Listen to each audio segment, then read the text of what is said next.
I don't want to drink coffee because it's like 2:30 in the afternoon, so I'm just gonna have some water.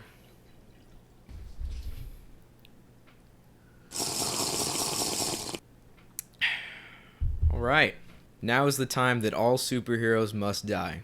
Just put away your capes, grab some popcorn, and let's get into this shit show. This movie is starring James Remar, who you might know from Dexter, Lucas Till, who you should know from X-Men and not from Monster Trucks, because no one who has seen Monster Trucks cares to continue living, and Jason Trost, who also wrote, directed, produced. He did everything for this movie. It's his movie. Okay, so 4 superheroes all wake up in an undisclosed location with superpower inhibiting injections in their arms. The blue X-Men is Cutthroat, not Batman is Charge, the woman is Shadow, and Mr. Easily Forgotten is the Wall.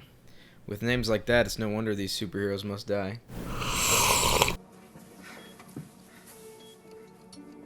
What the hell's going on here? Fucking I am. You feel it. Whichever goon tied up this civilian needs to be fired. They used all this high quality rope to tie him up and then a single iPhone cable as a gag and a blindfold. So now evil villain Rickshaw presents himself along with a speech about how he's tired of losing to them, so he's kidnapped them and taken their powers, and now they have to go through his gauntlet, dying in the process. Seems like a real nice guy. Let's cut to business. All my life, I've been a loser. At every turn I lose. I think I have an amazing plan. And then, asshole, goody two-shoes like you get in the way and fuck it up. So I made a game for you to play where you get to feel what it feels like to lose all the time. I'm calling it role reversal, where you get to lose and I get to win. James Remar's performance is actually not terrible. I mean, his dialogue does sound like it was written by a 3rd grader, but his performance really makes up for it. Oh, come on. What, so you got a map that makes you the leader? So, being the supposed leader and the only one who for some reason still has his powers, Charge takes Oh, okay. No, now that's good writing right there. Take notes, Hollywood. That's smart. Charge takes charge because he's... I'm impressed. Here we also get some subtle hints that Charge and Cutthroat don't actually like each other very much. Rickshaw sends them to a hardware store and orders them to pick out their weapons and prepare for the game ahead. And we see that Charge and Shadow are something of an item, because when you write the movie, you get to make your character the coolest dude ever.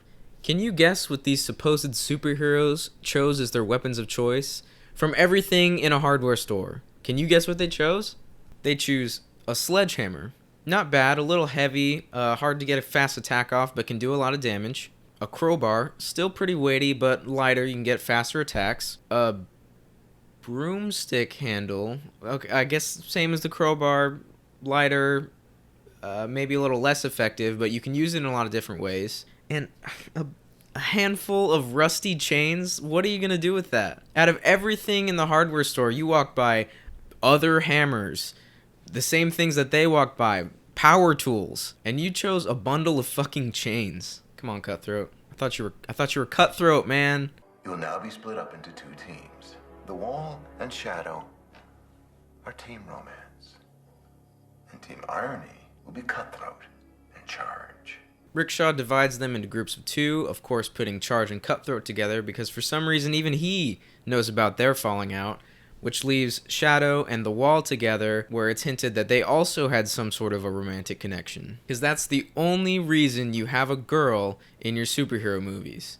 For the sex appeal and the romantic connection to the better characters. Charge and Cutthroat find a group of civilians tied to some explosives with the fuse already lit. Charge faces off against one of Rickshaw's goons, Sledge Saw, and Cutthroat tries to defuse the explosives.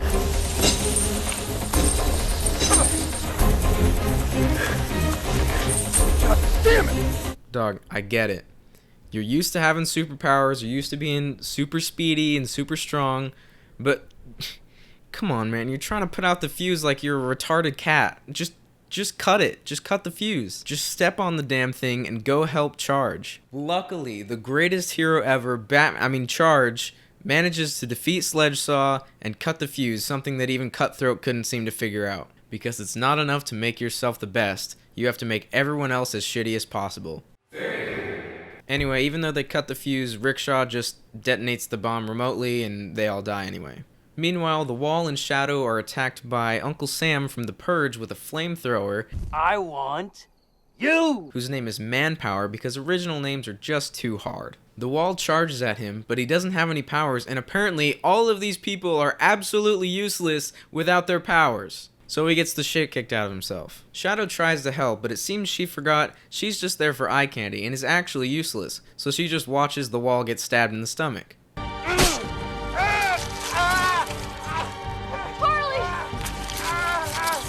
Charge and Cutthroat arrive and throw Manpower through her garage, but it's too little too late, and the Wall is already bleeding out.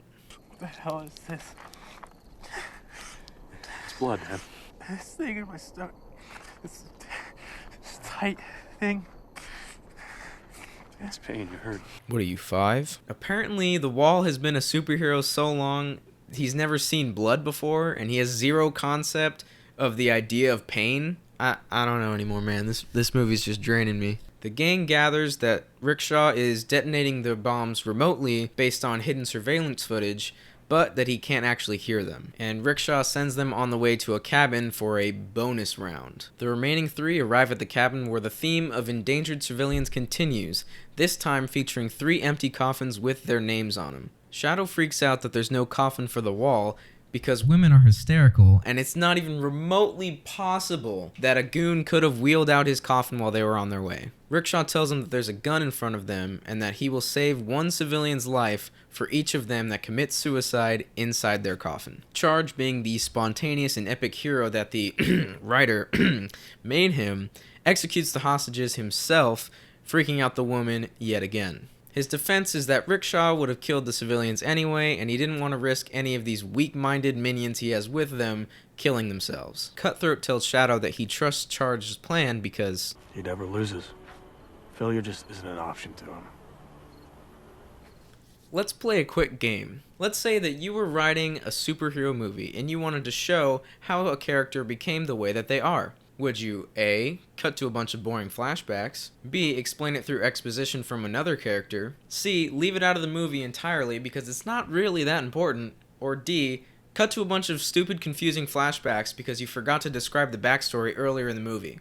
If you answered D, congratulations, you might actually be the writer, director, and star of your very own movie. These flashbacks reveal that at one point the group of 4 were actually very close friends, and that Charge was the one who actually insisted that they go be superheroes and fight crime after they had received their powers.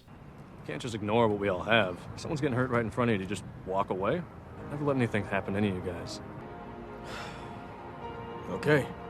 In the next venue, Rickshaw reveals 2 guns and the fact that the hostage in the room is actually Cutthroat's real sister, and that Cutthroat must kill the other 2 in order to save his sister's life. He attacks Charge, all the while complaining about how Charge treated him like a sidekick, throws a knife into Shadow's shoulder for no reason, and slashes Charge across the chest. Charge turns around and puts the knife into Cutthroat's chest, leaving him to bleed out as they have a heart-to-heart moment. I'm sorry for being a dick. I was just trying to... Not your fault. Not your fault. I was just jealous. What? I just wanted to be like you. What are you talking about? I wanted to be Charge.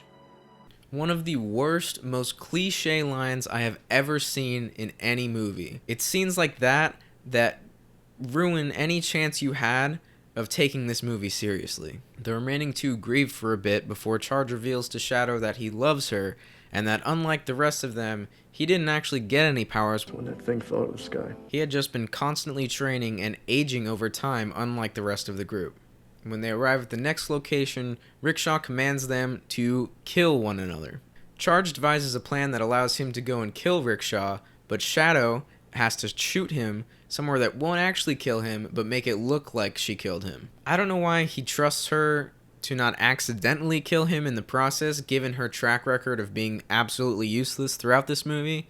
But whatever, it works. Charge finds Rickshaw and shoots him with a shotgun, but not before Rickshaw can activate the failsafe and set off the timer for the bomb for the whole city. Charge, bleeding out, warns Shadow that she needs to flee the city before everything blows up, but Shadow, being the dumb woman she is, decides she needs to go and rescue him. Of course the movie fades to black because explosion effects are rather expensive, but it can be assumed that they both burned up and died in a fiery inferno. But as is tradition with superhero movies these days, there is an after-credit scene where Cutthroat opens his eyes, apparently having survived. But the city blew up. Remember that part? So, pretty sure he would have died in the explosion anyway. There is actually a sequel to this movie, All Superheroes Must Die 2, The Last Superhero, which I wanted to cover in this video, but it was so actually terrible that I couldn't sit through it to make this video. The sequel is a sort of mockumentary that explains how everybody got their powers as told by Charge, who apparently survived the giant explosion and bleeding out, but not Shadow because everybody else is dead, making Charge the last superhero. Charge, not Cutthroat, the guy whose eyes opened at the after credits scene of the first movie. My best guess is that Lucas Till came to his senses and realized if he ever wanted to have a career after this, he'd have to pass on the sequel. My biggest detractor when trying to enjoy this movie was the box art and the review that they plastered all over it. A true burn everything to the ground superhero movie, All Superheroes Must Die doesn't deconstruct superhero conventions, it tears them to shreds. This movie is not a total deconstruction of the superhero genre. It is an interesting idea limited by a shoestring budget, an inexperienced writer, and carried by some pretty good performances. I also find it interesting that listed in the credits alongside Jason Trost is Sarah Trost, Ron Trost, and a special thanks to Brandon Trost and Tamara Trost. Sarah Trost did the costumes for this movie, which were not good. But she also did the costumes for the 2015 Fantastic Four movie and the TV show AP Bio. Ron Trost is Jason's father, who did the special effects for this movie as well as those old Mortal Kombat movies. This is where the movie gets me. He gets to work on a movie with his entire family, but not just that. He wrote, directed, produced, starred in. He had a hand in every single piece of this movie. It's truly Jason Trost's movie from top to bottom. And he got to do it all while working with his family. I mean, that just hits me where I live, man. I'm sure it's not everything that he imagined it was, but it had to have been a lot of fun to work with his family and friends on his entirely own movie. In closing, All Superheroes Must Die is a great movie to watch if you're someone who likes making fun of B-movies like me, and you might even be surprised by some actually good scenes and real entertainment. That's all I've got for you today. I'm going to crawl back into that hole in the ground where I've been for the past 4 months and try to avoid all this 2020 garbage that's been going on. Alright, I'll see you guys later.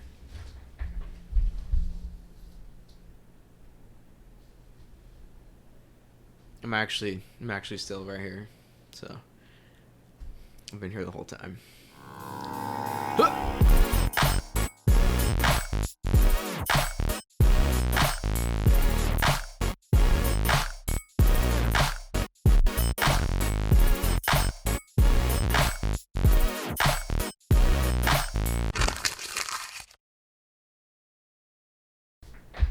There wasn't actually any water in here, so. Oh, shoot!